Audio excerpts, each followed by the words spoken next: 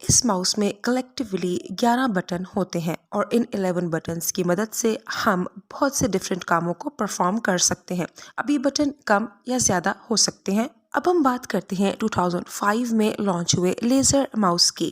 یہ mouse LED کی light کی بجائے لیزر لائٹ کو استعمال کرتا ہے اس کی بیک پر، اور اس کی موومنٹ کی وجہ سے اسکرین پر موجود کرسر کی موومنٹ کو کنٹرول کر سکتا ہے۔ اب اگر بات کریں ٹچ ماؤس کی یا پھر گیسچر ریکگنیشن ماؤس کی، تو انہیں بھی سال 2000 کے بعد سے مارکیٹ میں لانچ کیا گیا۔ ٹچ ماؤس کی اگر بات کریں تو اس طرح کے ماؤس کو مارکیٹ میں لانچ کیا گیا جن کے اوپر ایک وقت میں ایک فنگر نہیں بلکہ 2 فنگرز کے ذریعے آپریٹ کیا جا سکتا ہے، یعنی کہ ملٹی ٹچ ماؤس مارکیٹ میں لانچ کیے گئے۔ اس کی اگزامپل کے طور پہ ایپل کا میجک ماؤس جو کہ 2009 میں ریلیز کیا گیا، یہ ہمارے سامنے ہے، جو کہ دکھنے میں تو بہت سمارٹ ہے۔ ملٹی ٹچ کی کوالٹی بھی موجود ہے، اور سب سے مزے کی بات یہ ہے کہ ان ماؤس کی مدد سے ہم ڈائریکٹلی سوائپ یا پھر اپ اینڈ ڈاؤن یا لیفٹ اینڈ رائٹ اسکرولنگ کو پرفارم کر سکتے ہیں۔ اس کے علاوہ ماؤس کے گیسچر ریکگنیشن فیچر کو بھی ہم یوز کر سکتے ہیں، جس کے لیے ہمیں اپنے کمپیوٹر یا لیپ ٹاپ کے ساتھ سینسرز کو سیٹ کرنا پڑے گا یا انسٹال کرنا پڑے گا، جن کی مدد سے ہم اپنے ہینڈ کی موومنٹ سے بنا ماؤس کو استعمال کیے کمپیوٹر یا لیپ ٹاپ کی اسکرین پر موجود کرسر کی موومنٹ کو کنٹرول کر سکتے ہیں، which is quite good and interesting کہ ہمیں ماؤس کی بھی ضرورت نہیں ہے، جسٹ سینسرز کی مدد سے ہم اپنے ہینڈز کے ذریعے ماؤس کا کام لے سکتے ہیں اور اپنے ہینڈز کی ڈفرنٹ موومنٹ سے ماؤس کے تمام فنکشنز یعنی کہ left button, right button, swipe up, swipe down یا پھر اسکرولنگ کا کام لے سکتے ہیں۔ اب 2010 سے لے کے اب تک کے اس دور میں وائرلیس اور بلوٹوتھ ماؤس کا استعمال کافی بڑھ چکا ہے۔ اب بلوٹوتھ ماؤس کا لیول وائرلیس ماؤس سے بھی ایک سٹیپ آگے چلا جاتا ہے، کیونکہ وائرلیس ماؤس میں تو ہمیں USB پورٹ کی ضرورت پڑتی ہے اور ایک USB کنیکٹر کی ماؤس کو کمپیوٹر کے ساتھ کنیکٹ کرنے کے لیے، لیکن بلوٹوتھ ماؤس میں ایسا نہیں ہوتا۔ وہ ماؤس جو بلوٹوتھ ٹیکنالوجی پر کام کرتا ہے اپنے سینسرز کی وجہ سے بنا USB پورٹ اور کنیکٹر کے کمپیوٹر یا پھر لیپ ٹاپ کے ساتھ کنیکٹ ہو سکتا ہے۔ صرف ہمیں ماؤس کی بیک پر موجود پیئر بٹن کو ایکٹیویٹ کرنا ہوتا ہے اور اس کے ساتھ ہی لیپ ٹاپ یا پھر کمپیوٹر کے اندر اس بلوٹوتھ ماؤس کا ڈیوائس ڈرائیور آٹومیٹیکلی انسٹال ہو جاتا ہے، جس کے تھرو ہم اس ماؤس کو کمپیوٹر کے ساتھ یوز کر سکتے ہیں۔ تو انہیں کہا جاتا ہے بلوٹوتھ ماؤس۔ اب نئی انوینشن کے طور پہ گیمنگ ماؤس ہمارے سامنے آیا، جس کے اندر بہت سے نیو فیچرز ایڈڈ تھے اور سٹل ہیں۔ گیمنگ ماؤس سب سے پہلے ایرگونومک ڈیزائن پر بیسڈ ہے، یعنی کہ اس ماؤس کو ایزیلی ہم ہینڈل کر سکتے ہیں اور زیادہ لمبے عرصے تک اسے ہولڈ کر سکتے ہیں، which is quite comfortable۔ اس میں RGB لائٹنگ ہے، یعنی کہ red, green and blue lighting ہوتی ہے، جو کہ ماؤس کے تھرو آؤٹ ڈیزائن میں امبیڈ کی ہوتی ہے، جو ریز کی شکل میں ہمیں نظر آتی ہے، جس سے گیمنگ ماؤس کا بہت زبردست ایفیکٹ نظر آتا ہے۔ اس کے علاوہ اس میں کسٹمائزیبل بٹنز بھی ہوتے ہیں، اور جو سب سے اہم چیز ان نیو گیمنگ ماؤس میں امبیڈ کی گئی ہے، اٹ از کالڈ DPI، یعنی کہ ڈاٹس پر انچ۔ اب یہ DPI کیا ہوتا ہے، چلیے اس کے بارے میں بات کرتے ہیں۔ یہ وہ سینسرز ہوتے ہیں جو کہ ماؤس کے اندر امبیڈ کیے جاتے ہیں، ماؤس کے اندر جنہیں پلانٹ کیا جاتا ہے۔ ماؤس کے اوپری سطح پر مڈ میں یہ چھوٹا سا ایک بٹن ہوتا ہے جسے DPI بٹن کہا جاتا ہے، اور اس کو کلک کرنے سے ہم ماؤس کی سپیڈ کو کم یا زیادہ کر سکتے ہیں۔ تو موسٹلی اس DPI بٹن کا استعمال گیمنگ ماؤس میں کیا جاتا ہے تاکہ ماؤس کی سپیڈ کو بڑھایا یا گھٹایا جا سکے اور گیمرز کسی بھی گیم کا فل پوٹینشیل حاصل کر سکیں ماؤس کے کرسر کی سپیڈ کے ساتھ، جو کہ DPI کے تھرو بڑھائی جا سکتی ہے اور جس کا لیول سپر فاسٹ کیا جا سکتا ہے۔